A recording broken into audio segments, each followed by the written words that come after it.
Alis na kami doon sa kung saan kami nagpark. Papunta kami ngayon dito sa SM City, dito sa Ruas.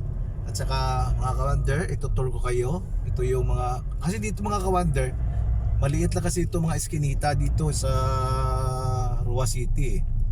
Kasi nga yung development dito medyo na-delay yata, kaya medyo congested yung area. Dito 2 lanes lang, kaya medyo careful tayo.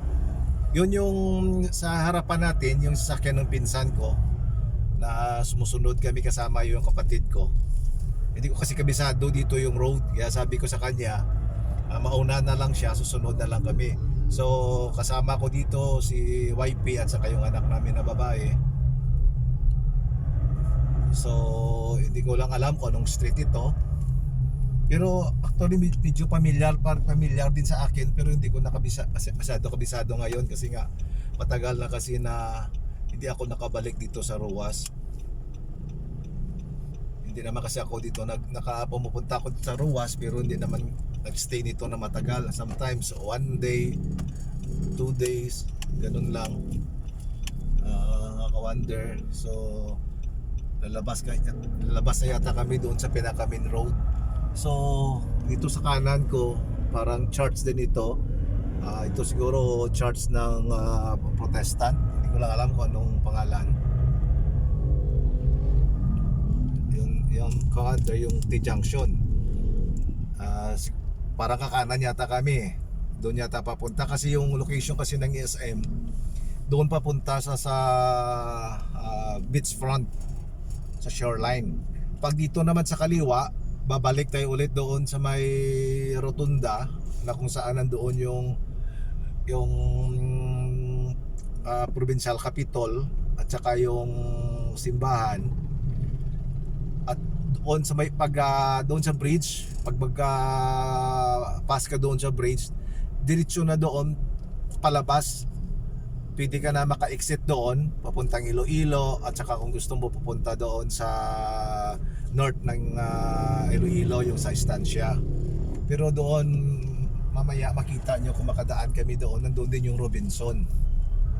So ito na yung pinaka main road. Bali 4 lanes na siya. So dito 2 lanes sa kabila, 2 lanes.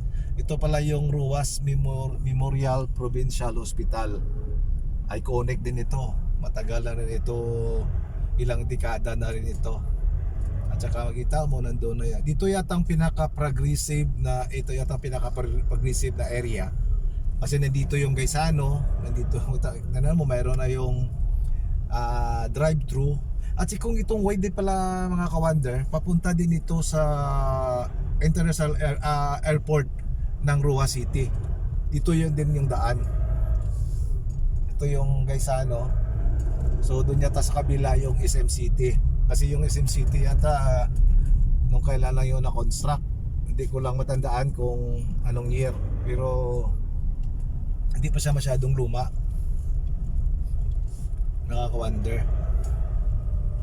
So medyo marami na talaga pinagbago dito. Kasi dati almost a decade na rin na hindi ako nakabalik dito. Dati kasi nung nagtrabaho pa ako, nung bata pa ako, nagtatrabaho ako sa National Irrigation Administration. Dito ako nasan sa Mambusaw. So part yun ng Capiz. So kung minsan pumupunta kami dito. Meron na pala itong City Mall. Yun. Dati yata wala pa itong City Mall eh. Mayroon na pala rito City Mall din. So itong area yata, ito yata ang pinaka-Ruas Boulevard yata nila, kung hindi ako magkakamali. Basta dito rin yung daan papuntang airport. At saka pag didiretso mo ito, yun, shoreline na. Doon sa dulo yun. Mamaya ipakita ko sa inyo mga kawander. Marami din doon mga cottages at saka yung mga restaurant doon, mga resto na nagbibenta ng mga seafoods na pagkain.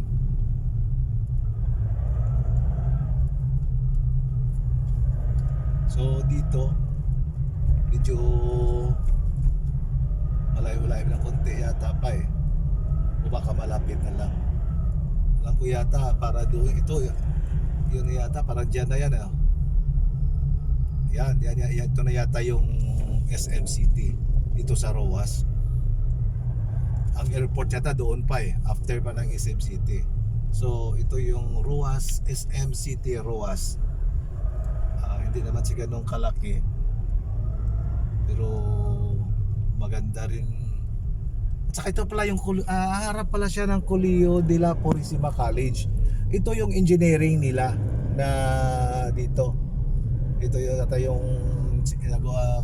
offer sila ng engineering na course. Iwan ko lang sa La Purísima kung mayroon ding engineering.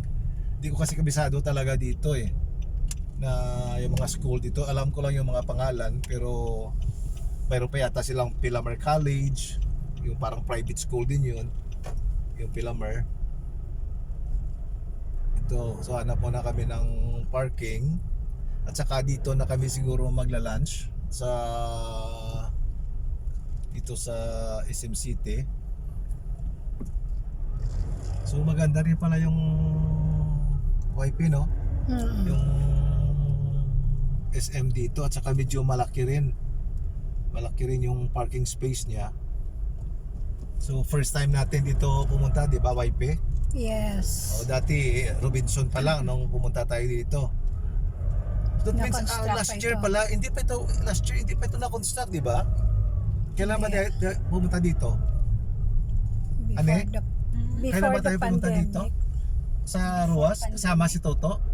Around before pandemic. Before pandemic. Before pandemic. So almost 5 years na rin, no? More than 5 years na rin na Kino-construct ito.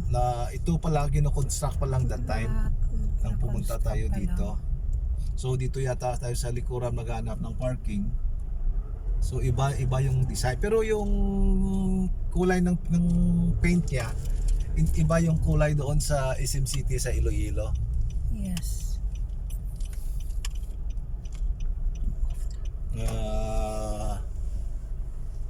Mga kawander.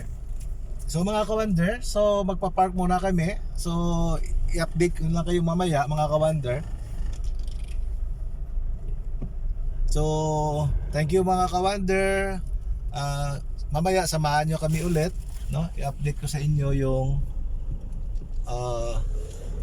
itsura ng loob ng SM Roas, mga kawander. Thank you mga kawander. Bye bye. We love you, kawander.